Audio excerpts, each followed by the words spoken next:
Niaora. Let's begin from the Tarakia. A to Katia, Hewa Katia Urua, Afeman, Afeado, Dado.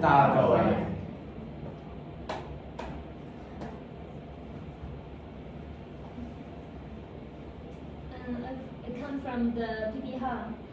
No Beijing, China, ho Auckland, Tapkai, Ano, Kage, Ko Hoki, SL, Ko Jiangwan, Tap Ingwa. Hello everyone. There are numerous reasons to honor that influential Maori leader Hon Hiki, as well as explore the defining features of his leadership through Kartikanga and Matapuna. People remember Hon Hiki as a way to New Zealand historical figure while acknowledging his leadership approach that carried strong Maori traditions. The first one in Maori society, mana serves as the central values as it embodies both authority, capacity, and respect and personal honor. Hon Hiki dedicated his leadership to protect the dignified status of his people. His mana emerged from both his inherited position alongside his remarkable ability to show courage and wisdom when his people needed leadership. Decisions made by him were guided by his intense dedications to serve his community, leading to benefit for his entire group. Second, the whakapapa, the genealogical links that bound individuals to their ancestors were central to Hiki's identity as a leader. His decisions and strategies were deeply influenced by his awareness of his ancestry, grounding him in a tradition that emphasized continuity and connection. This understanding of whakapapa provided him with a moral framework, reminding him that every action has implications for future generations. Finally, his leadership demonstrated direct perceptions through the whakaponagatanga, which were evidenced in his approach. Hiki believed that excellent leadership depends on authentic, strong relationships between leaders and community members. His presence among his people was active because he listened to every voice before making collective decisions which strengthened community ties and promoted unified responsibility. Through his leadership example, Hon Hiki demonstrated a model that united three important elements, which combines mana and the whakapapa and the whakaponagatanga. His inspirational example drives current Maori leadership because true leadership emerged when people united as a community while showing reference to their heritage and developing strong bonding relationships. Thank you. Next, please. Thanks, Claudia. No Shandong aho ko Auckland taku kai nano. No China aho ko te Kiti ako ahoki ICL ko Xiwenzheng taku inwa. Firstly, Hon Hiki is a charismatic leader. His embodiment of Tikanga is divided into three parts. Firstly, mana. Hon Hiki as a tribal leader fights for the dignity and sovereignty of Maori people. Hon Hiki's act of chopping down the British flagpole exemplified his determination to defend the Maori tribe. Next is whakapapa. Hon Hiki opposes the colonization of Maori lands and respects the ancestral heritage as a treasure worth passing on to future generations. His resistance is political and a way of protecting whakapapa. Finally, there is Whakawhānui-Taonga. The Maori tribal leader Hon Hiki joined the forces with other tribal leaders to resist British colonization. He demonstrated a spirit of the cooperation by working with other leaders whilst defending the interest of his own trade, valuing the legacy of Whakapunu Tonga. Honhiki has always been considered with the interest of the Napoki people in emphasizing importance of the Maori self-identity and self-governance. And about the Rangatan Tonga, Honhiki's leadership is committed to the safeguarding the independence of the Maori nation. Next card, please. Hello everyone. No shanshi ano, ko Auckland Taka ano noho, no China aho, get ako ano GSL, ko kai tuka yinoa. No, I'd like to continue by talking about another side of Honhiki. Honhiki was not only brave, he also had a strong self-control. Even when things in the British government, he stayed calm. He cut down the flagpole to send a political message, not because he was angry, but because he wanted to speak up for Maori rights. He also showed smart thinking in war. During the Northern Wars in 1845 and 1846, he used the Maori-style force to defend against the British Army. He learned from past battles and changed his plans. This shows that he had a growth mindset.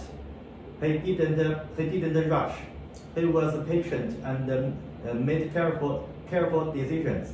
All these things show he was a strong and wise leader. Next, please. My pipiha, no China aho, ko Auckland taku kain noho, no nanoho, keta ako aho ji ICL, ko Wei Binhua, taku inguna. When he stayed calm even during war, he didn't act with anger, but with strategy. He always thought carefully before making decisions. He balanced fighting with talking, war, and peace. His goal was to protect his people, not hurt others. This shows strong self-control and wise leadership.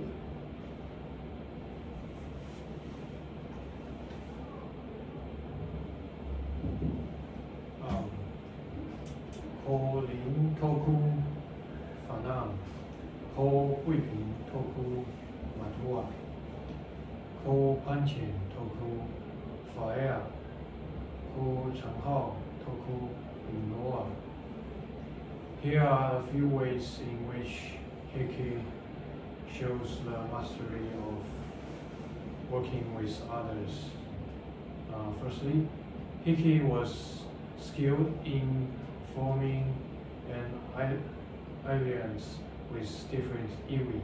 His leadership was not confined to his own people. He sought to build relationship with both Maori and Pakeha. He understood the importance of collaboration and diplomacy in a rapidly changing political and social landscape. Second, respect for traditional and custom. Hiki worked with the framework of Maori social structures, particularly the importance of tribal unity. His leadership was built on the ability to listen to his people, respect traditional structure, and work collaboratively with other chiefs. By balancing his own vision with the collective needs of the iwi, he was able to inspire loyalty and gain support from other leaders. The next one is engagement with Pākehā authorities. As a leader involved in New Zealand wars, Hickey worked directly with British colonial authorities, while he famously resisted British control. He did so in a way that involved negotiation and communication rather than brutal force. His actions were strategically aimed at drawing attention to Maori governance, and he worked with others to organize support for the cause. The next one is leadership during conflict. Hickey's role during the Flagstaff War was central to his approach to leadership in times of conflict. Even though he opposes British authority, he worked with other Maori leaders and tribes to unite in the face of common enemy. Focus on Maori autonomy. That's the last one. Throughout his leadership, Hickey consistently sought to work with others to preserve Maori autonomy. His ability to communicate the importance of self-determination and negotiate with both Maori and European power shows his ability to bring people together, even in times of considerable tension.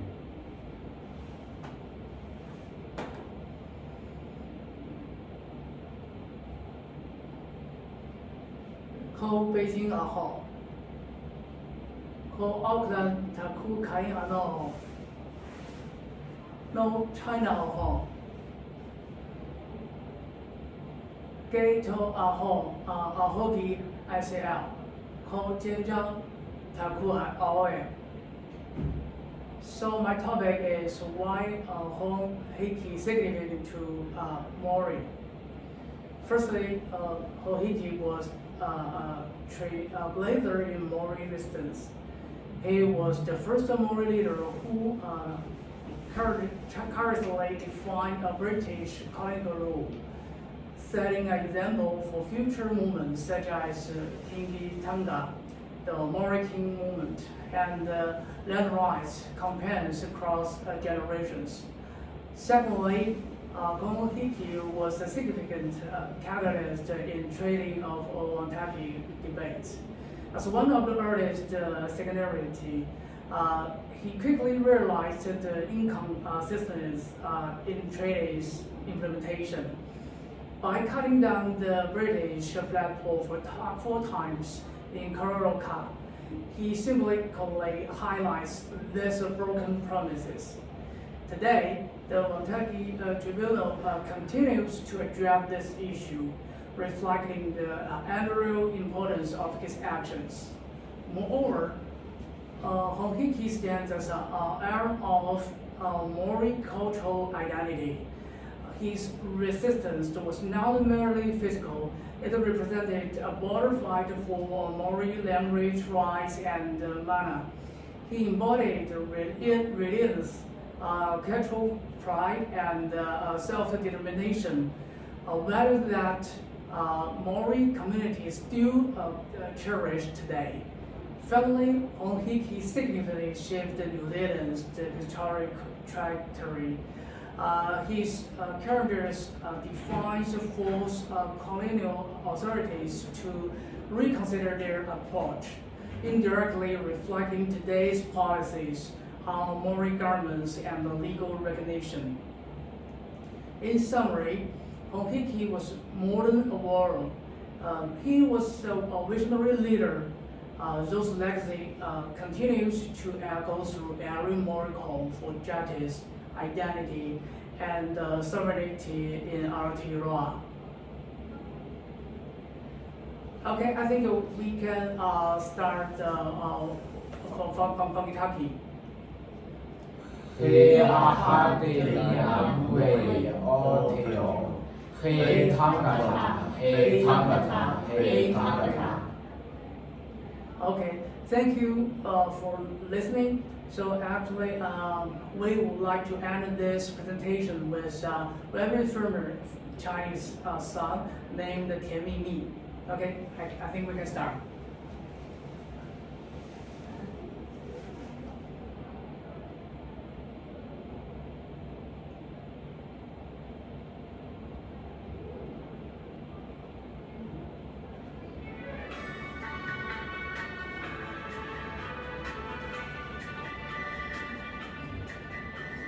甜蜜蜜，你笑得甜蜜蜜，好像花儿开在春风里，开在春风里。在哪里，在哪里见过你？你的笑容这样熟悉，我一时想不起。在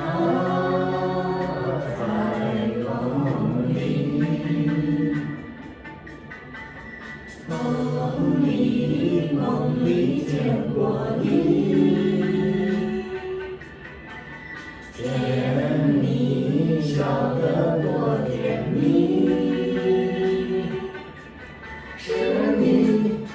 是你，梦见的就是你，在哪里，在哪里见过你？你的笑容这样熟悉，我一时想不起。